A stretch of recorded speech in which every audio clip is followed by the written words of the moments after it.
এই যে আমার কুচি মোনাটা, আমার সোনাটা, আমার চাঁদটা, আমার বেবিটা। সোনা, এখন ঘুম থেকে উঠলাম, দেরি হয়ে গেল আজকে। এখানে খুব গরম পড়েছে। আর তোমাকে কি বলবো সোনা, তুমি তো সব বুঝতে চাইছো না। তোমাকে কি করে বুঝাই সোনা বলো? আমি কত নিরুপায় হয়ে পড়ে আছি, সেটা আমি তোমাকে কি করে বুঝাবো সোনা?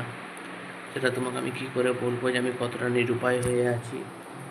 তুমি আমাকে যদি ছেড়ে দিতে খুব সুখী হতে সোনা, কেননা আমি তো তোমার জন্য কিছুই করতে পারছি না বেবি। তুমি আমার জন্য প্রতীক্ষা করছো আর আমি তোমার জন্য কিছুই করতে পারছি না সোনা। আর তোমাকে কি করে বুঝাবো সোনা? তুমি যদি সংসার করে নিতে, তোমার যেসব বন্ধু বান্ধবরা তোমাকে বিয়ের প্রস্তাব দিয়েছে তাদের মধ্যে তুমি যদি কাউকে হ্যাঁ করে দিতে, তাছাড়া তোমার বাড়ির লোক আমাদের সম্বন্ধটা কিছুতেই মেনে নেবে না, তোমাকে কিছুতেই আমার সাথে বিয়ে করতে দেবে না।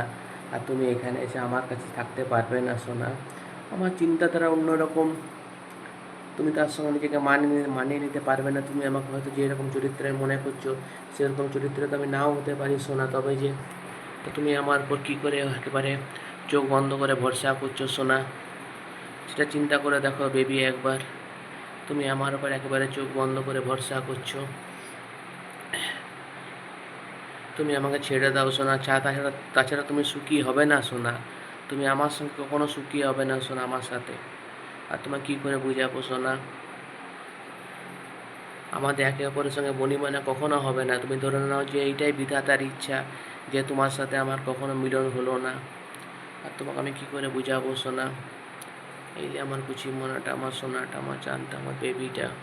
তুমি সব বুঝতে চাইছো না সোনা। তোমাকে কী করে বুঝাবো? আর কী করে বুঝাবো সোনা? ভালো থেকো, যা করে লোকনাথ বাবা হনুমানজিরা করে। I love you.